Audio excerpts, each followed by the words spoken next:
Welcome back to the Lanterne Rouge Cycling Podcast presented by Zwift, the cycling app that makes training fun. Here with Benji, UAE Tour Stage 3 ITT, the first World Tour TT of the year. So we've got to see people's different setups, who's going faster, who's been in the wind tunnel, who hasn't, from Ajman to Ajman, 9Ks. And so this was a TT literally of two halves because there was an intermediate turnaround at halfway through with 4.5 Ks of the 9K TT. The first half, tailwind, and the second half, headwind. So the riders were averaging like 60 to the U-turn and then 50 Ks on the way back to average 55 Ks an hour. I would be expecting riders to do quite severe negative power splits and to be focusing on gaining time on the second half. I think we saw that with some of the riders. But yeah, you know how we do TTs. Get into the results. Stefan Bissiger of EF Education Easy Post taking the W over Ganna. His odds were a little short, and I was like, someone knows something. His manager, Jonathan Walters, told us when Matthew Keffer on Twitter said, is the young bull ready? He said, yes, he's ready. He smacked Ganna. 9:43, 55.5 average. 7 seconds into Ganna, who didn't average 55.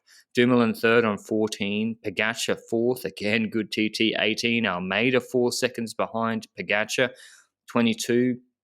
Bjerg, UAE 456 on 24. Then Debod and Vlasov on 24, 25. JPP, a good TT for Bahrain given their setup.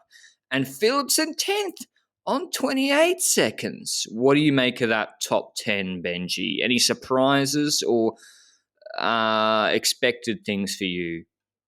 I was hoping that Dumoulin would eventually end up in that podium on this time trial, which he did. So that's a cool thing to see.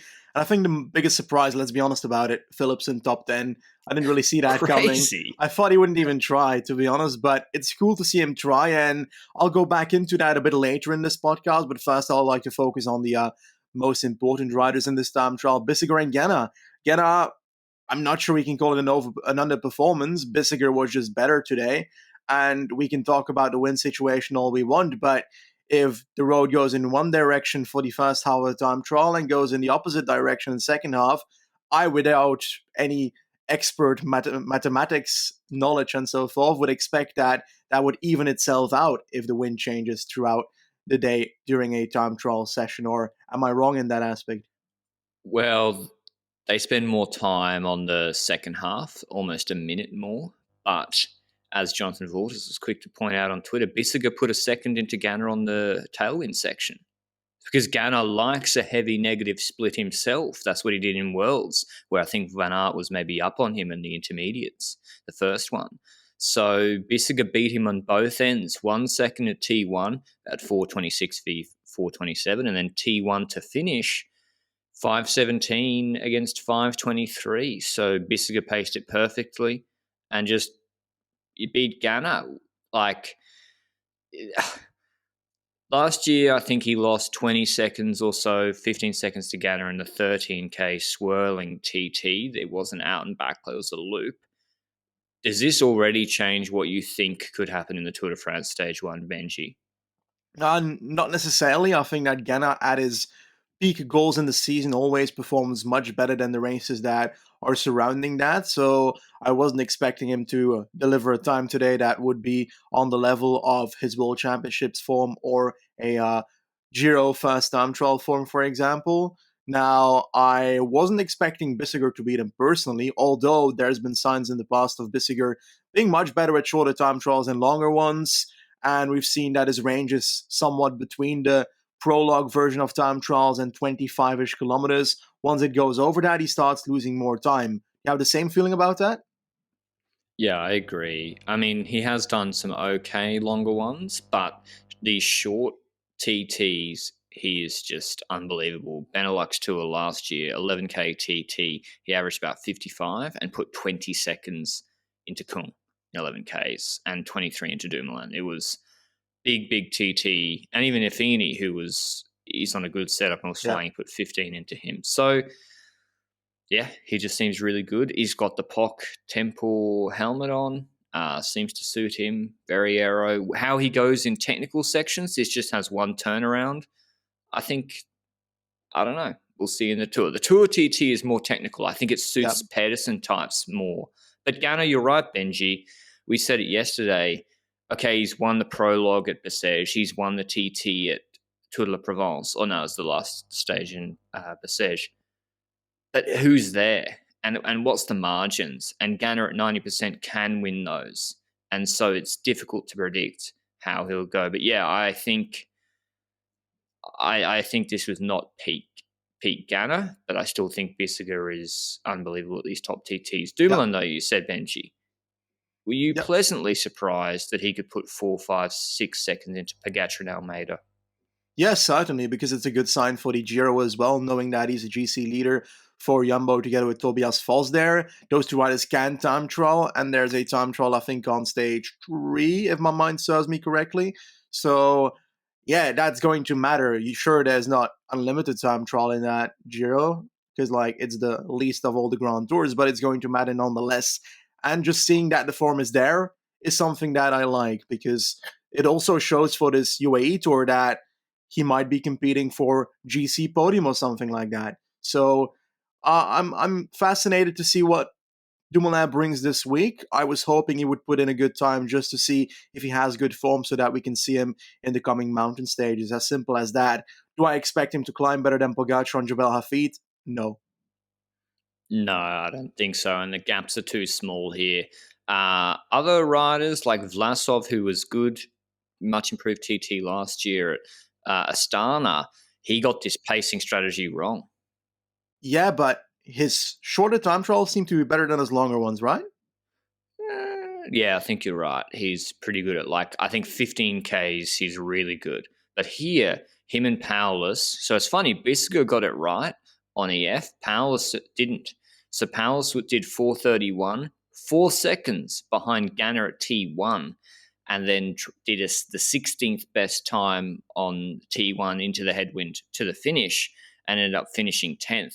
Vlasov even more severe. He was 3 seconds behind Ganna, level with Dumoulin at T1, and then completely blew up. 13th, I think, from T1 to the finish, dropping from 4th to 8th. So, yeah, pacing important in these. And conversely, Kwiatkowski, Benji, he was 57th.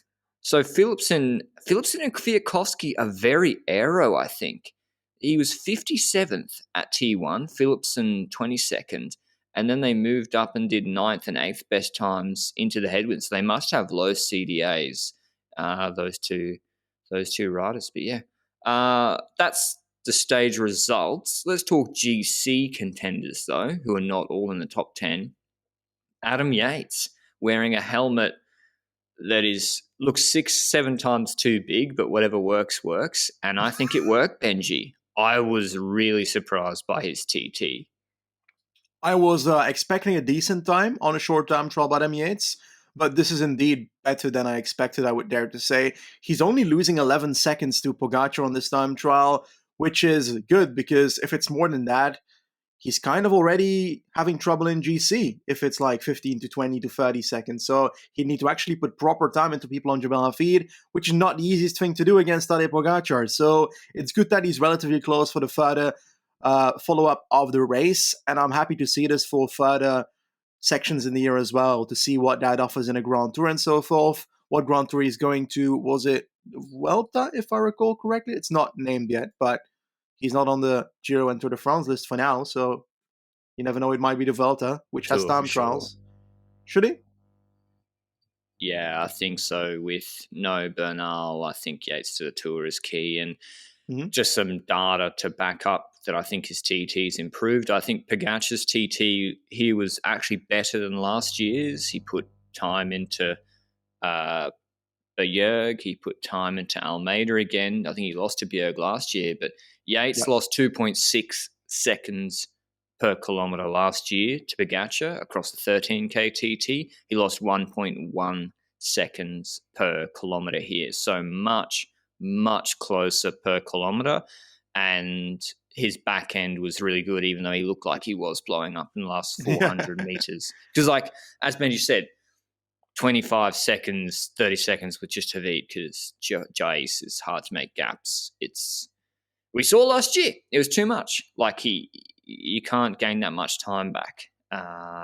Any other GC guys? Surprise, underperformed Benji. I'm looking through Masnada. Not great. Yeah, to be honest, like I kind of feel like Jungles was doing a good first part of the time trial and then fell in the second part as well, dropping way down as well. So that's one of the riders I was kind of disappointed by the end, because I'm hoping that he comes back in some shape or form after his was it head injury that he had that left him off the bike for quite a while. When it comes to other GC contenders, well, to be honest, the ones that matter are in the top 10. And that is in top 12. Sorry, Yates. Yates, Pogacar, Almeida, perhaps a Dumoulin, Vlasov. Those are the riders I was looking for, and those are the riders that performed. So I wasn't expecting Bilbao to necessarily win the UAE Tour. If he does now, I'm going to look so stupid. But in all honesty, I want to go back to Jasper Philipsen for a second. He's getting a good time trial in here, 28 seconds behind Bissiger. Let's say we've got, how long is the time trial at the Tour de France? It's also roughly 10 kilometers in length. Yeah. Is it a thing where riders like him and a Demar and so forth should try and do that TT as fast as possible, knowing that they could get bonus seconds the next days, but also if they survive in GC until stage 5, which is a cobble stage, a Demar and a Philipsen can keep pretty high up in the stage like that.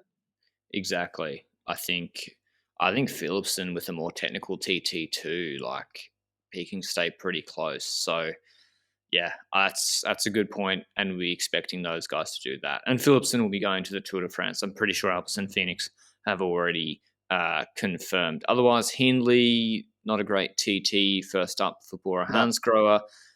But Benji, stage tomorrow, Jebel Jais. It's the long climb. They reversed them. Hafit was the first climbing stage they did last year. 18K is 5.7%. We don't expect big gaps. It's easy stage beforehand. Draft's important. It was a group sprint last year, won by Jonas Vingegaard. I think is a big win for him. Pogacar and Almeida, UAE have got cards to play. They've got Dumoulin's the only GC contender ahead of them, and yeah, they're looking pretty strong. Who do you think? I think Pogacar wins this year on Jebel Jais. And the reason that I think so is that while Almeida, or it's either Pogacar or Almeida, I don't know who's going to last minute choose to ride the last 400 meters to make sure nobody can attack so that the other can sprint. Because they can both win a sprint on a mountain. So I'm kind of looking at that aspect potentially. I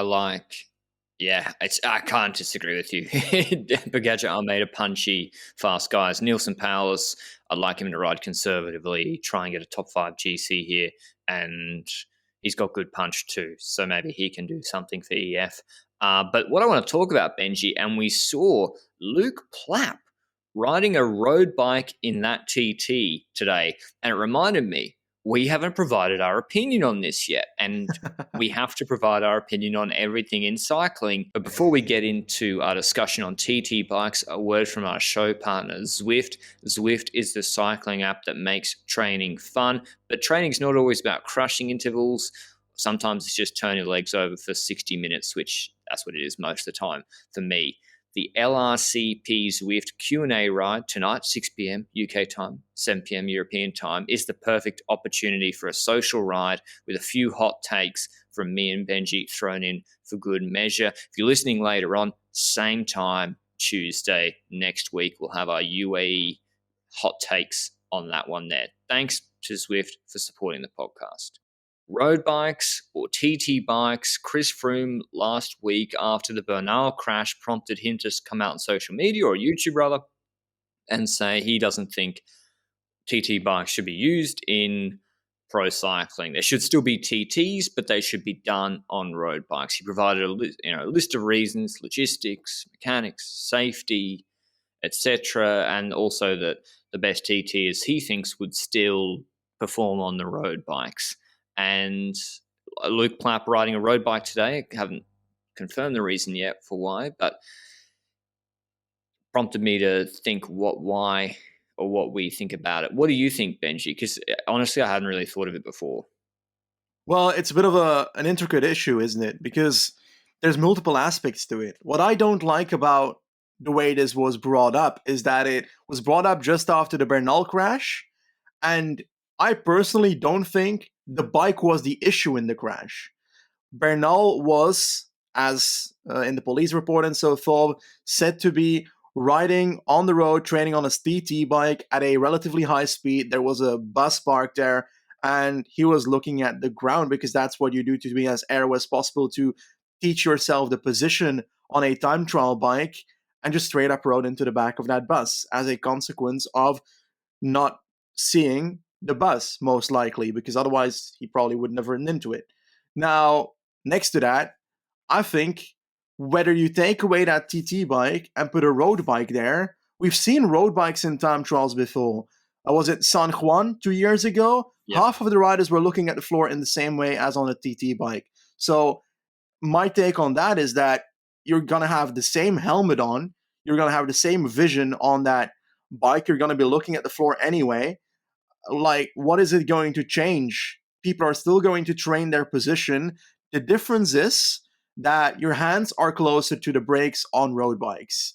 And yeah, that's true, but if there are road bikes in time trials, people are going to look for ways, positions on the bike, on road bikes, that are better for their ability to time trial. And that's how you went to puppy paws in road cycling. That was banned on road cycling on like the road.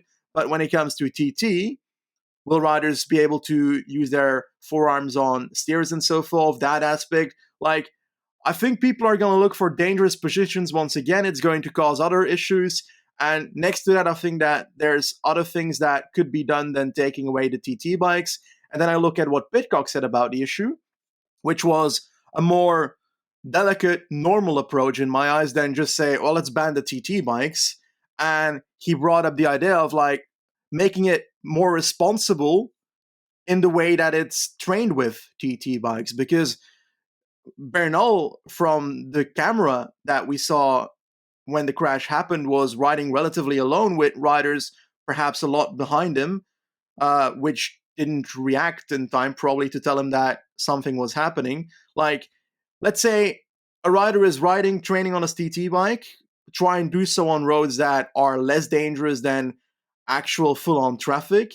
Next to that, you've got the option of putting a car behind riders that are training on their TT bike. They've got radios in races. Why can't they do that on training as well? And as a consequence, just tell them when the danger is upcoming, or have riders always next to that rider when they're training their position. Like, there's multiple aspects to that. Do you believe there's anything in that? Well, there's people saying, why don't they do it on a close course? Like, luckily in Brisbane, 10Ks within the centre of the CBD, you can go to Murray, Criterium Circuit, and Undercrit Track. People are always training their TT bikes there because you go around circles, it's relatively safe. I do think that it's inarguable that the TT bikes are more difficult to handle, but it was Agree. interesting. Froome got memed a little bit.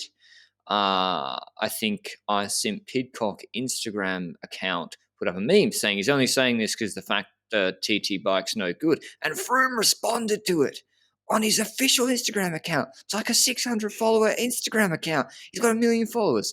And he responded to it being like, no, that's not what I'm saying. Like, look at the Bernal crash, my crash, Valverde's crash. And I agree, Ben. I kind of take issue with that. Froome, according to reports, took his hands off the bars at high speeds in wind and crashed. So does that mean we should ban TT bikes? Bernal was on a relatively, on a highway, head down. Valverde, that's what I want to talk about. Riders push the limits in time trials, irrespective of what bike they're going to use. They are going to cut the corners as narrow as possible. They are going to go use the brakes. Exactly. Van Aert's crash, Valverde's crash, they could happen and will happen if you ban the TT bike. They will continue to happen on road bikes because these guys are trying to hunt for every single second in those TTs. That being said, I do agree. Why are we doing this?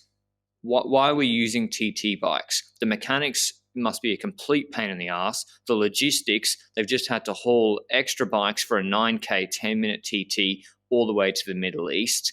The bike companies don't make any money on them. They're a pain, and probably half the companies sponsoring the teams are like, no, we're not going to develop a new bike for you that's faster because we don't sell any of these. These don't go to the triathlon market.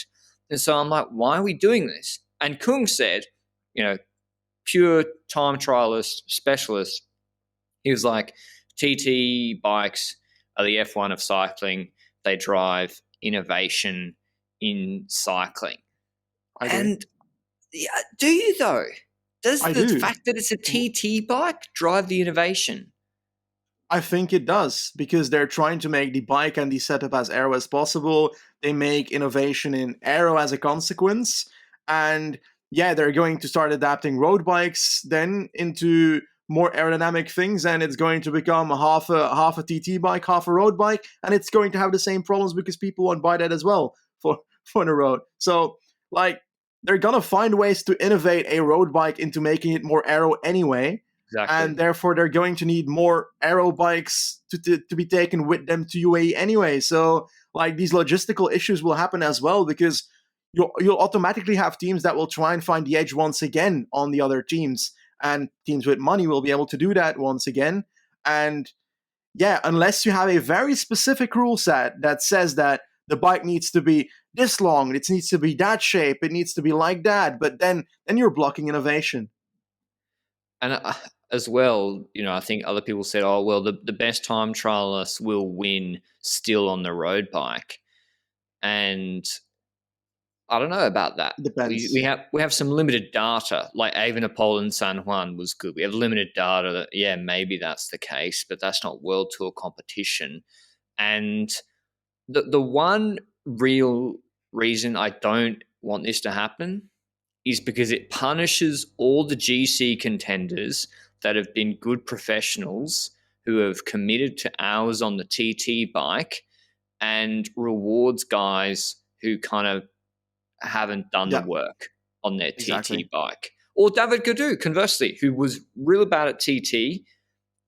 From all reports, it's like, I got to focus on this. I can't be this shit at TT. Did a good TT the other day after working all the off-season. Imagine they're like, yeah, by the way, the 100 hours you logged on the TT bike were using road bikes. And conversely, like Landa, if he hasn't done that, and Gaudu's like, well, he gets rewarded for not doing that.